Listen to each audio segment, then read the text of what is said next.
رمضان كريم كريم كريم شهر عظيم عظيم عظيم.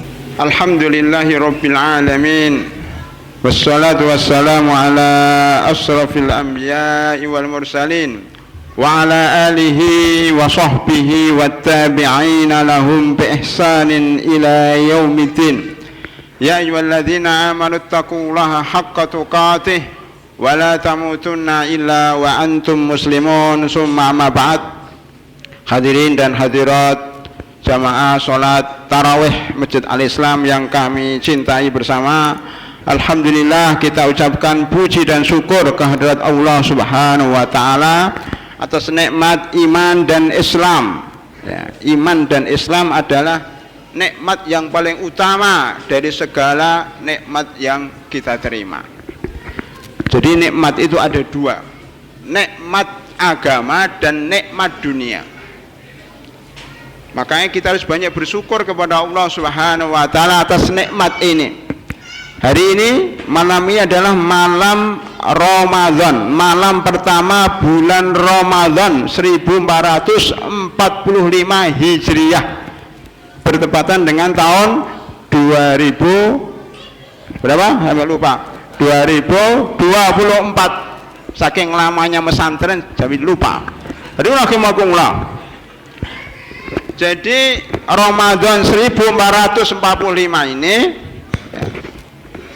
Ramadan 1445 adalah kenikmatan yang sangat mulia, kenikmatan yang kita dapatkan dari Allah Subhanahu wa Ta'ala. Betapa banyak teman-teman kita yang bersama kita sebelumnya di Al-Islam ini, atau tetangga-tetangga kita atau saudara-saudara kita telah meninggalkan kita. Mereka mungkin tahun kemarin ada di masjid ini, tetapi tahun sekarang sudah tidak ada. Alhamdulillah Pak Giono masih ada. Ini nikmat yang luar biasa. Makanya nikmat panjang umur itu nikmat luar biasa. Maka marilah teman-teman, bapak-bapak ibu sekalian, kita mensyukuri satu nikmat umur. Barang siapa yang dipanjangkan umurnya, berarti itu tanda Allah sayang kepada kita. Karena sebaik-baik manusia adalah man tala umruhu wa hasuna amaluhu. Sebaik-baik manusia adalah yang panjang umurnya dan baik amalnya. Ini kesyukuran pertama. Apalagi kita bertemu dengan bulan Ramadan, berarti Allah sayang sama kita. Itu sudah cukup untuk bersyukur, walaupun dunianya mungkin banyak masalah, walaupun banyak utangnya, walaupun sering sakit-sakitan, sering batuk-batuk, sering pilek, penyakit panu, gatalan, cantengan, enggak masalah. Yang penting kita bisa bertemu dengan bulan Ramadan yang mulia ini. Udah, kalau kita sudah ketemu bulan Ramadan, seluruh musibah, seluruh masalah lupa. Kenapa? Kalah dengan nikmatnya bulan Ramadan. Allah Subhanahu wa Ta'ala berfirman, "Qul bifadlillah wa birahmatihi fabidzalika falyafrahu huwa khairun mimma yajma'un." Katakanlah, dengan karunia Allah dan dengan rahmatnya, yaitu Islam dan Al-Quran, bisa ditambah dengan bulan Ramadan, hendaknya mereka bangga, hendaknya mereka bersyukur karena nikmat bulan Ramadan, nikmat Islam, nikmat Quran, nikmat bulan Ramadan, nikmat berpuasa, nikmat sholat taraweh, nikmat sahur. Itu adalah nikmat yang lebih baik dari apa yang mereka kumpulkan. Apa yang mereka kumpulkan? Uang, harta. Manusia sekarang berebut untuk mendapatkan harta dan jabatan. Hari-hari ini masih terjadi kekacauan di negeri kita ini karena rebutan jabatan. Kita Ramadan, kita umat Islam pada bulan Ramadan rebutan pahala. Biarlah mereka rebutan jabatan, kita rebutan pahala, karena itu adalah rahmat Allah dan karunia-Nya yang lebih baik mimma yajma'un, dari apa yang mereka kumpulkan. Hadirin rahimakumullah, apakah kita ingat bahwa dalam surat Al-Fatihah ada ayat berbunyi ihdinas siratal mustaqim siratal ladzina an'amta 'alaihim ghairil maghdubi 'alaihim waladdallin, amin. Ya Allah, tunjukkan kepada kami jalan yang lurus, yaitu jalannya orang-orang yang Engkau beri nikmat, jalannya orang-orang yang Engkau beri nikmat. Kira-kira nikmat apa? Nikmat agama atau nikmat dunia? Nikmat agama, karena orang-orang yang berjalan di atas jalan yang lurus adalah mereka para nabi, para ulama, para anbiya, para syuhada, para sholihin. Apakah semua nabi kaya? Bahkan sebagian nabi itu cucu miskin, ya. Sebagian ulama juga miskin, tidak semuanya kaya, tapi mereka dianggap orang yang mendapatkan nikmat. Berarti maksud dalam surah Al-Fatihah adalah nikmat agamanya Allah. Tunjukkan kepada kami jalan yang lurus, yaitu jalannya orang-orang yang Kau beri nikmat agama, nikmat ketaatan, nikmat ketakwaan, nikmat puasa, nikmat Ramadan, nikmat mengkhatamkan Al-Quran, nikmat sholat tarawih berjamaah di Masjid Al-Islam. Para hadirin rahimakumullah, hadirin rahimakumullah, itulah nikmat agama. Kalau kita kena musibah, jangan sampai musibah itu menimpa agama kita. Kita minta sama Allah, Allahumma la taj'al musibatana fi dinina. Ya Allah, janganlah Engkau timpakan musibah pada agama kami. Musibah dalam agama apa maksudnya? Yaitu kita meninggalkan agama, kita keluar dari agama Islam, naudzubillah min dzalik, atau kita bermaksiat, meninggalkan sholat, meninggalkan puasa, ya, tidak membaca Al-Quran. Itu namanya musibah agama. Jangan sampai musibah itu terkena agama kita. Adapun musibah dunia, semua orang pasti mengalami. Hidup itu pasti penuh dengan ujian, cuma kita minta ujian yang ringan, ya.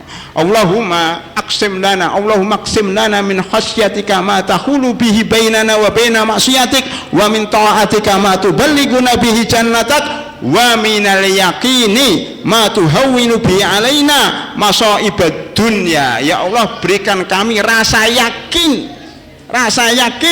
sehingga yakin kepadamu itu meringankan dalam menghadapi musibah dunia. Semua yang dari sini kena musibah semuanya. Musibah itu tidak mesti harus masuk pesantren. Memangnya kalau orang nggak masuk pesantren nggak kena musibah? Banyak, musibahnya lebih dahsyat. Ada yang sakit, ada yang meninggal dunia, ada yang cacat seumur hidup, ada yang rumahnya ambruk, ada yang kena longsor, ada yang kena gempa bumi. Makanya nikmat dunia yang paling baik apa? Al-afiyah. Allahumma inna nas'alukal afwa wal afiyah. Ya Allah, kami minta ampunanmu dan minta kesehatan. Allahumma inna na'udzubika min tahawuli afiyatika. Ya Allah, saya berlindung dari kesehatan yang bergeser. Bahkan di dalam suatu hadis disebutkan tidak ada seorang hamba yang diberikan Allah lebih baik daripada kesehatan setelah keyakinan. Jadi setelah nikmat agama, nikmat yang paling utama adalah kesehatan. Alhamdulillah, yang hadir di masjid ini semuanya sehat walafiat, alhamdulillah. Jadi bersyukur itu tidak mesti kita punya uang banyak. Kita bersyukur itu tidak mesti jadi presiden, jadi caleg, jadi bupati, jadi wali kota, ya, punya istri banyak, punya anak banyak, punya mobil banyak. Tidak harus seperti itu. Bersyukur itu sederhana, sehat, ya, bisa makan, bisa minum, ya, keluarganya bahagia, anaknya sehat walafiat, sudah cukup itu bersyukur. Termasuk bisa hadir malam ini di Masjid Al-Islam dengan sehat walafiat dan bisa sholat tarawih berjamaah, itu sudah cukup kita bersyukur. Alhamdulillahirabbil alamin. Yang kedua, para hadirin rahimakumullah, tadi sebelum saya maju ngobrol-ngobrol dulu dengan salah satu jamaah tentang masalah istiqomah. Ya, saya terinspirasi. Oh, ternyata yang paling berat dalam hidup ini adalah istiqomah. Kemudian saya terpikir, untuk bisa istiqomah di atas jalan yang lurus, caranya apa? Cari lingkungan. Kenapa bapak-bapak sholat tarawih di masjid? Kenapa nggak sholat tarawih di rumah? Ustadz, kalau di rumah banyak setannya.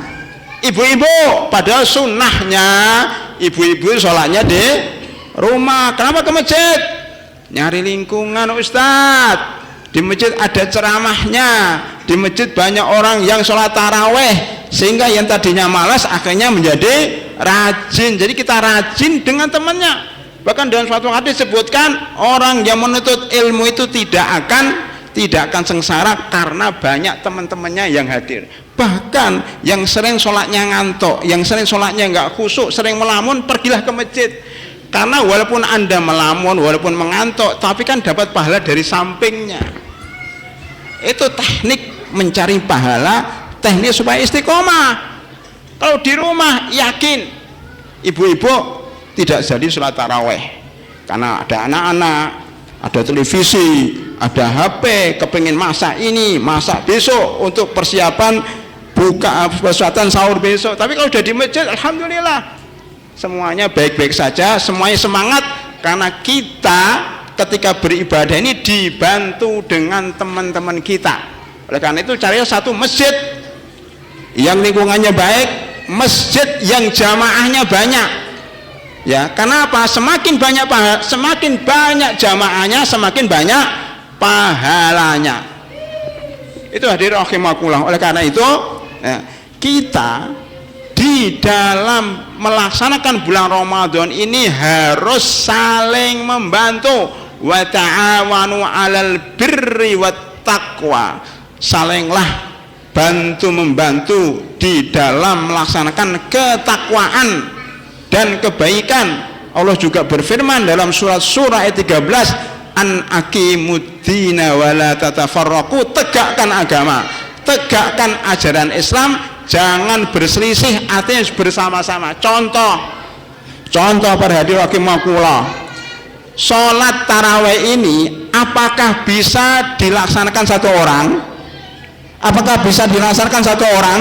Tidak bisa, harus ada panitia. Makanya ada panitia bulan Ramadan.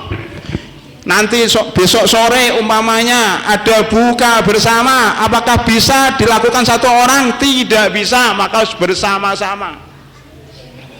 Maka kita harus saling membantu. Sampai bahkan zaman dahulu, pada zaman Rasulullah Shallallahu Alaihi Wasallam, itu ada namanya azan pertama dan azan kedua. Azan pertama itu yang mengumandangkan Bilal bin Abi Rabah. Kemudian yang kedua yang mengumandangkan adalah Abdullah bin Umi Maktum, orang yang buta itu. Jadi Rasulullah punya dua muadzin. Kenapa azan pertama? Azan pertama bukan untuk sholat subuh. Azan pertama itu tujuannya membangunkan orang yang masih tidur. Azan pertama fungsinya untuk mengingatkan yang sholat tahajud segera selesai karena mau subuh, segera sahur. Sekarang umpamanya Islam berapa kali azannya? Sekali. Kenapa enggak dua kali? Saya berpikir barangkali kalau Islam azannya dua kali akan terjadi kehebohan. Kenapa? Dikira sudah subuh, karena masyarakat belum tahu. Oleh karena itu tidak apa-apa adanya sekali, karena menjaga daripada fitnah masyarakat, tetapi pakai cara lain, yaitu sahur. Itu bagus. Kemudian saya anjurkan mungkin di Pondok Melati Indah itu kalau bisa, Pak, ya, itu ada yang dong sahur, dong sahur. Itu termasuk dari ajaran Islam. Kenapa? Karena membangunkan orang yang tertidur. Tidak setiap orang itu siap untuk bangun. Kadang-kadang jam bekernya dimatikan, terlanjur. makanya tidur lagi, asal tidak mengganggu yang lain ya. Itu menggantikan azan pertama. Mestinya sunnahnya azan pertama, cuma khawatir masyarakat tidak siap. Kalau mau azan pertama silakan, tapi pakai mic dalam khusus al-Islam silakan, karena khawatir kalau belum disosialisasikan ke masyarakat lain dikira itu sudah azan subuh. Itu dalam bentuk apa? Wa ta'amanu 'alal birri wat taqwa. Ayo saling membantu satu dengan yang lainnya. Oleh karena itu, atas dasar itu juga kami besok insya Allah akan mengadakan apa? Kuliah subuh. Tujuannya apa? Kuliah subuh. Kok selama 1 bulan kuliah subuh? Apakah Ustadz tidak ada kerjaan? Iya, saya tidak ada kerjaan. Saya pengangguran, makanya saya kuliah subuh. Lu kan pada kerja Ustadz, biarin aja. Saya kuliah subuh itu untuk diri saya sendiri. Walaupun nggak ada yang hadir, saya akan kuliah subuh sendiri. Nah, terserah ya. Kenapa? Yang penting saya tidak tidur. Nah itu, yang penting saya tidak tidur. Maka kalau nggak ada yang hadir, saya ceramah sendiri. Halo, assalamualaikum warahmatullahi wabarakatuh, sampai syuruk. Karena syuruk, barang siapa yang sholat subuh kemudian berzikir di sini maksud di dalamnya baca Al-Quran, termasuk dalamnya thalabul ilm, ceramah, kajian, sampai syuruk. Setelah syuruk kemudian tambah 15 menit kita sholat duha atau sholat ba'da syuruk, maka pahalanya seperti pahala umroh. Pahala umroh tamatan, sempurna, kan enak. Kita nggak usah umroh jauh-jauh, mengeluarkan uang 25 sampai 30 juta. Cukup sholat subuh di Al-Islam, mengikuti kuliah subuh sampai selesai, kemudian sholat syuruk setelah 15 menit dari syuruk, sudah umroh. Ini mumpung Ramadan. Kalau nggak sekarang kapan lagi? Kalau nggak di Al-Islam di mana lagi ya? Kalau nggak besok kapan lagi gitu ya. Mumpung bulan Ramadan cuma 30 hari pada hadir rahimakumullah, diskon terbatas hanya 30 hari, dimulai besok, dimulai malam ini, dari malam ini sampai 130 hari ke depan. Maka gunakan kesempatan ini. Pepatah Arab mengatakan intahzil furas wahdhar min fautiha fa innal fauza fi intihazil furasi. Ayo, kalau ada kesempatan, raih kesempatan yang ada, jangan diundur-undur, karena sesungguhnya kesuksesan ya, kejayaan itu dengan cara meraih kesempatan yang di depan kita. Sekarang Allah memberikan kesempatan di depan kita. Ini ada uang, uangnya gini loh. Saya bawa uang enggak sih? Ketinggalan uangnya ternyata. Oh udah, ini makasih, pinjam aja dulu ya. Ini ada uang, jalan. Kalau orang pintar langsung ambil, karena kalau udah lewat. Makanya sekarang itu kira-kira ada uang tiap hari, mulai malam ini sampai besok ada uang jalan. Nah, orang yang pintar pasti akan segera mengambil. Kalau orang nggak pintar, nanti aja, selesailah Ramadan barulah menyesal. Makanya dikatakan ketika Rasulullah Shallallahu Alaihi Wasallam naik mimbar pertama apa kata malaikat Jibril? Sungguh celaka. Nah, mimbar kedua Jibril mengatakan sungguh celaka. Mimbar ketiga Jibril mengatakan sungguh celaka. Rasulullah bertanya, apa maksudnya celaka? Salah satu yang disebut celaka adalah siapa? Orang yang ketemu bulan Ramadan tetapi tidak diampuni segala dosanya, tidak diampuni dosanya, tidak dapat pahala. Karena apa?